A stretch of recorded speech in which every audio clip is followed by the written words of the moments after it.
My name is Deanna O'Connor, and I'm a regular webinar giver here with this Iconic Offices. So I started the Speak Up Club as a way to help women in business, particularly, to have more confidence in presentations and skills for speaking in public.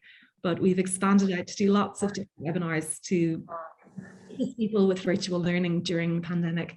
So what we're actually looking at today is really flipping what the Speak Up Club does. And I'm just going to go into my slides here now. So you can see our offer slide from Iconic first as well, which should have been up earlier. Sorry about that. So basically what we're doing today is we're going to flip it and not talk so much about speaking to people. We're going to talk about the other side of that, which is listening to people and how that can help you become a better person in general, but especially a co-worker and leader in the workplace. So let's dive into that. We're going to look at active listening and empathic communication, or some people say empathetic, and either is fine. But we'll just dive right in. I can skip the Speak Up Club slide now. So what we're going to look at today is just a little general overview of kind of how conversations can affect your organizational culture. Then look at the purpose and benefits of active listening, a little self-assessment on how you fare as a listener, and then some techniques and rules around active listening. So just like to say to everyone that if you have any questions you want to pop into the chat during the talk, please do. And then at the end, I'll have some time for Q&A where we can go through them. But if you think of them as I'm talking, just pop them into the chat and I'll get to them then at the end. So first of all, let's just have a little chat in general kind of overview terms about organizational culture and how conversations that we have at work affect that. And I really believe that, you know, conversations are very much the architecture of our entire lives. Everything that we say builds our relationships with other people, whether that is in the workplace or outside of the workplace. So really doing some work on how we speak to other people, how we get our own messages across, but also how we listen to other people is so important. And with the Speak Up Club, I've done a lot of work with people around how they present, how they speak, how they get their message across and get their voice heard. But, you know, that's no use if the person on the other side isn't listening to you. So we could all, I think, be better listeners. So in the workplace, really how we can kind of fortify our workplace skills through conversations is, you know, you can look at building better conversational skills. You're equipping leaders to address challenges, because how leaders address challenges is very much how they speak around it, how they, you know, motivate their team, how they listen to their team, giving them feedback. So doing this really breaks down kind of silos and barriers in the workplace. It helps everyone in the workplace develop a common leadership language, a way of giving feedback, and kind of gives you this rich feedback culture. So looking at all the kind of ways of speaking, conversing and talking in the organizational culture feeds into this. But today we are specifically looking at listening. So that was one of the 4 conversational skills that you can work on around this. So listening is really what we're going to focus on today. But just to give you an overview of the other kind of areas you can look at asking powerful questions, which is part of active listening, but it's very much another topic on its own. And then challenging and supporting. So in a conversation, you know, how you challenge someone without being aggressive or confrontational, how you can challenge in a way that stimulates collaboration, thought, discussion, and be supportive of other people's views while not agreeing with them sometimes. And then the other really important thing around work conversations is establishing accountability, because so often we have these meetings and conversations and walk away without going action points to be decided, to be done by this date, to be done by this person, and kind of following up on that. So work conversations, it's really important to kind of revisit them, you know, summarize the key points, all of those sorts of things. So those are kind of 4 conversational skills that really impact on how the organizational culture moves forward. But today, as I said, we're just going to look at the listening side of things.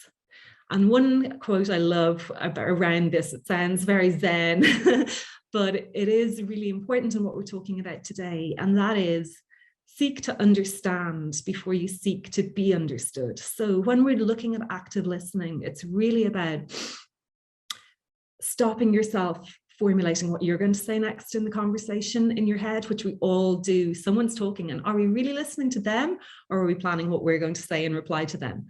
So it's stopping ourselves doing that, stopping ourselves thinking about our agenda and what we want to say and the message we want to get across, and just giving that space to the other person to understand their point of view, not judging it, just letting it be there in the space, give them time to talk before you try and go back with what you want to say. So, you know, it gives you much more deeper understanding of them, it gives you and time to reflect, gives you a stronger comeback when you have taken in what they want to say. And ultimately, everybody wants to be heard, everybody wants to feel like they're being listened to and that their opinion matters. So it really does help build much stronger work relationships and much deeper conversations. So the empathic or empathetic side of things, if you spell it the longer way, is showing the ability to understand and share the feelings of another person, experiencing that other person's point of view rather than just your own, really enables pro-social behaviors and helping behaviors. So again, in a workplace, this really helps foster a more collaborative atmosphere, and it makes other people feel like their point of view is really respected. And I think when I look back on some of my work history, I think back like with absolute shame around a time in work that I was so busy and in an open plan office. And every time someone came over to like interrupt my work to ask me a question, and I might be like on a deadline and trying to get something finished and under severe pressure, sometimes I just like try and keep typing and looking at my screen and be like, yeah, talk, and just keep going without even stopping what I was doing and turning my head to listen to them. And that's the exact opposite of active listening. It's very inactive listening when you're not even looking someone in the eye because you're under so much pressure for a deadline that you literally can't stop typing to have the conversation. So I think when I look back at times like that, it's like, it's given me so much impetus to really understand and be a better listener and not ever get into that sort of pressurized situation where you can't take that step back and make time for work conversations because they're so important. So active listening involves really listening attentively to the other person, first of all, but then other things that we're going to go into in a little bit more detail in a while that are really key skills within active listening is paraphrasing what they've said to you. So this is again going back to that seeking to understand. So instead of saying what you want to say back, you say back what they have just said to you. So it really is that seek to understand what they're saying before you seek to give your part of the conversation. So you paraphrase what they've said, you say it back to them to make sure that you really understand, you're reflecting back what they're saying, and you're withholding your opinions, your side of things.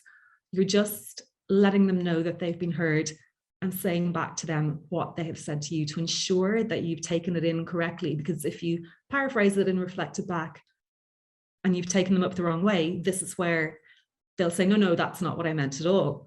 And sometimes, you know, when we're not really listening to someone properly, or even sometimes when we are and something's a little bit complicated, or we're not fully focused on what they're saying because we're thinking about our agenda, we do take things up the wrong way and we do get the wrong end of the stick. So paraphrasing and reflecting back is a really important moment in which you can really make sure that you have taken on board what they've said and have really got the facts correct and the details correct and their kind of agenda on it correctly. So doing this in work has so many benefits in terms of how your work relationships are. You know, you really establish a real sense of trust with people and a sense of psychological safety, so that if someone knows that you're a good listener, that you give your full attention to them when they're talking and that you really make an effort to understand what they're saying, it builds what we call psychological safety, which then really enables that person to feel comfortable talking to you and telling you things, so that there's a confidence in you built up. It also enables you to give better feedback because you've really been listening to what people are saying. So when you're doing this paraphrasing and reflecting, you really understand what they've said, you really understand where they're coming from, and then you can give them better assistance or better input when you do go to give your input. So it really improves all of the relationships you have with other people. And I think as well fosters a sense of respect. So it's not just being a good listener in the way that you let someone drone on and on and on and on at you. It's really making sure that the conversation is, almost efficient, because you're making sure you're getting information out of it. You're saying it back to the person, and it's a productive conversation rather than just a being talked at conversation. So this is quite a lengthy slide with a lot on it, which I don't usually do, but I do want to go through these questions with you in detail so that you all see and maybe check in on your own selves how your listening is. So let's go through them slowly. So this is assessing your own listening. And I think if you answer yes to any of those questions, then there's certainly space to do a little bit of work on your listening skills. So have you ever, or do you ever have a hard time concentrating on what's being said, especially when the person speaking is complaining, rambling, or gossiping? So I think sometimes some of us can be guilty of, and I myself can be tuning out a little bit sometimes. Do you ever think about what to say next rather than about what the speaker is saying? And I think certainly in conversations, we often do this. And even when we want to kind of, even in a friend conversation where they might be telling you about something bad that happened to them, and you're in your head, you're thinking about, oh my God, something like that happened to me. I can't wait to tell them about my experience. But actually, sometimes all they need is just to tell what has happened to them. They don't really want to hear your experience. They want to just vent about theirs, and people really appreciate just being heard. Sometimes oh my God, the same thing happened to me isn't helping them. They just really need to feel heard in that moment. So actually just focusing on their issue is more helpful in terms of giving them what they need than what you think is helpful by being, oh my God, I understand, because this happened to me too, kind of conversation. So do you dislike it when someone questions your ideas or actions? I think we all dislike that. But with active listening, when you're getting that kind of bad feedback, you are really just going, right, what can I actually learn from this? What is this person saying? How can what they are saying improve our working relationship if I actually really take it on board and even ask some more questions about it to them, as opposed to getting defensive about it? So really dig deep into what they're saying to you and where their opinion is coming from. So again, do you ever zone out when the speaker has a negative attitude? And I think this is a really difficult one, because nobody likes to listen to negative people. It's not pleasant, it's not fun. But I think listening with empathy to them and asking these kind of probing questions can really sort of dig into where their negative attitude is coming from. And digging into it and maybe doing something to shift their attitude is going to be a much more valuable conversation than just kind of zoning out and ignoring them. And they'll pick up that you're zoning out and ignoring them, and they'll probably get more negative, more upset. So hard as it is to lean into the unpleasant conversation, sometimes you'll have a more productive result by doing that. Do you ever give advice too soon and suggest solutions to problems before the other person has fully explained their perspective? Hands up, guilty. That's one where, especially in a friendship way, you want to help, or in a work way, you maybe just want to get the job done or the project completed quicker. Do you ever tell people not to feel the way they do? That's another thing where people really want to be heard. So if you're saying, oh, don't be silly, don't worry about that.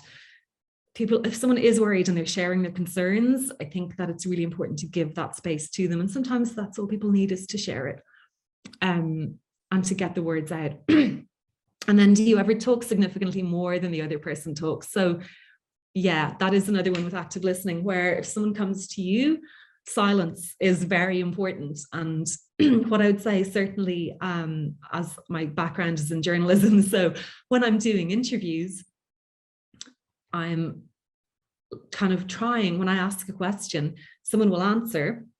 And as human beings, our first reaction is to fill dead air space. We're afraid of silences.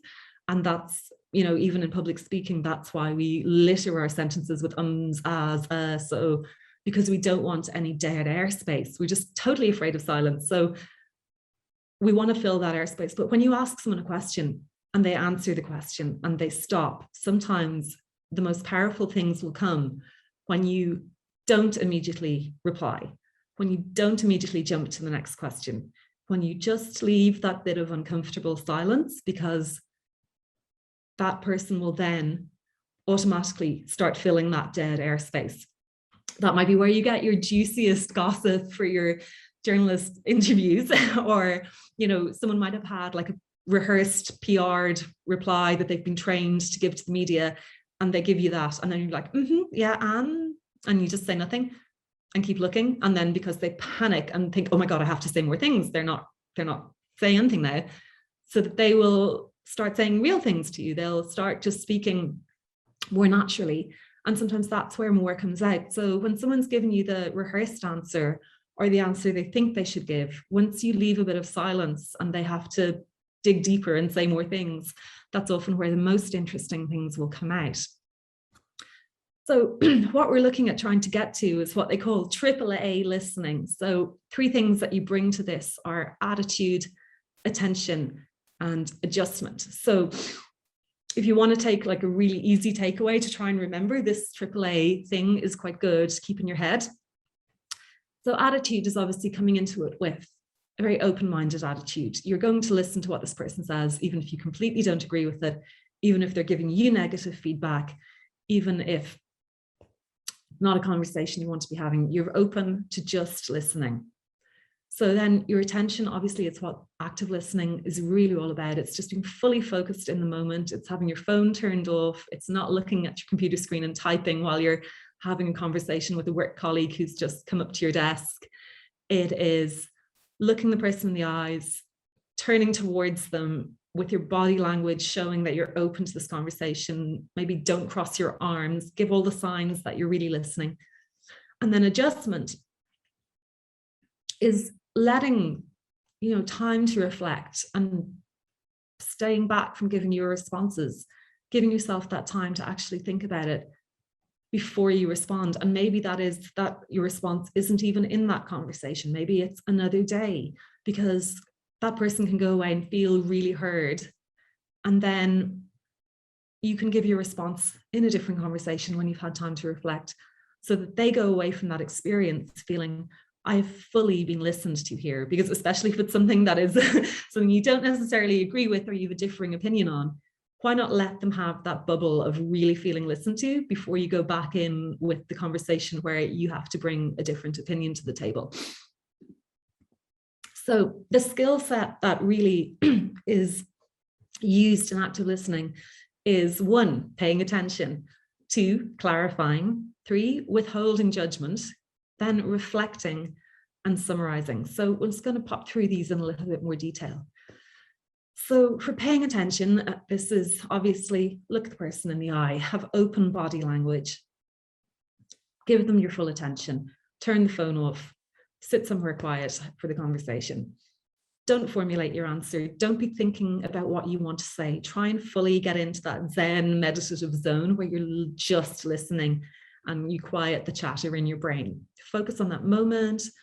And then, yeah, give those active verbal and non-verbal signs of listening. So, you know, that rather than speaking, maybe just little quiet nods and ums to show that you're listening to them. Also, I always say, if you have your head a little bit to the side, that's a listening position.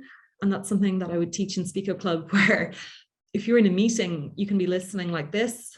And if it's your turn to speak, you need to make sure you level up your head so that it's very clear to people that you're in the speaking position as opposed to the listening position. Another great thing to remember is don't interrupt, no matter how much you want to, no matter how bursting you are to give your 2 cents to the conversation, let them finish. And then again, that pause before responding.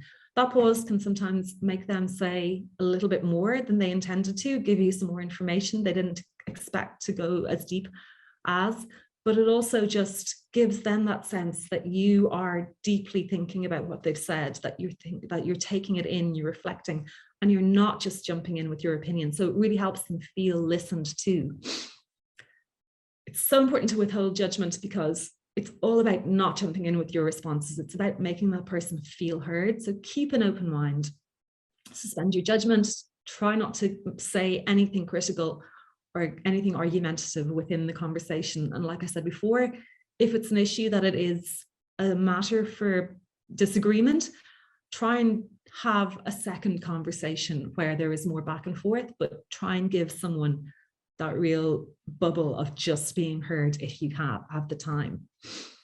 So reflecting back then, mirroring their information and their emotions, periodically paraphrasing key points to go, oh, so if I'm hearing you right, what you're saying is, so comments like that, and what I'm hearing is, and what, so if I'm getting this right, what you've just said is, that kind of thing, repeating back, and to make sure that you're on the same page. So checking in with them on key points like that, so that you're sure that you've taken up what they're saying correctly and that you fully understand it from their point of view.